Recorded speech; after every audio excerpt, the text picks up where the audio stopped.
இப்போ எனக்கு பெரிய ஃபேன் கிளப் இருக்கு, எனக்கு நிறைய காசு வந்துருச்சு, சிஎம் ஆயிரலாம்னு முடிவு பண்ணிட்டேன் நினைக்கிறாங்க. வெளியில இருந்து நீங்க பாக்குற மாதிரியான அரசியல் இன்னைக்கு கிடையாது. சினிமாவில் பார்த்த நடிகனா பார்த்த மக்கள் இருக்கான்ல, அவனே உன்னை வேற மாதிரி பார்ப்பான். ஏன் விஜய் சாரை ஜோசப் விஜய் ஜோசப் விஜய்னு ஏன் சொல்றாங்க? மத்தவங்க பிரிக்கிறாங்க. எவ்வளவு கெட்ட சிந்தனை பாரு. ஏன் எம்ஜிஆர் மலையாளின்னு சொன்னாங்க?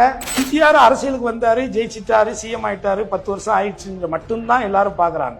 ஆனால் அதுக்கு வர்றதுக்கு முன்னாடியில இருந்து 20-25 வருடங்களாக அவர் திராவிட சித்தாந்தத்தின் மேலையும் மக்களுக்கான போராட்டங்கள்லையும் அவர் எத்தனை வருஷம் கலந்துகிட்டாரு, என்னென்னலாம் பண்ணியிருக்காருங்கிறதெல்லாம் யாருக்குமே தெரிய மாட்டேங்குது. அது யாரும் பார்க்க மாட்டேங்கிறான். உங்களை நடிகனா பிடிக்கும், எல்லாருக்கும் தானே என்ன பிடிச்சிருந்துச்சு. எப்ப என்ன பிடிக்காம போச்சு?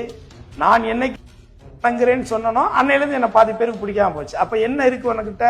எனக்கிட்ட இல்ல ஜாதி, உனக்கிட்ட இருக்கு. உன்னுடைய பார்வையில இருக்கு. உனக்கு ஒரு அடையாளம் இருக்குல்ல, எனக்கு ஒரு அடையாளம் இருக்குல்ல. அதே மாதிரிதான் இதுதான். நீங்க அரசியல் அவ்வளவு ஈஸியா இங்க, ஏன்னா மக்களே அவ்வளவு கரப்டடா இருக்காங்க.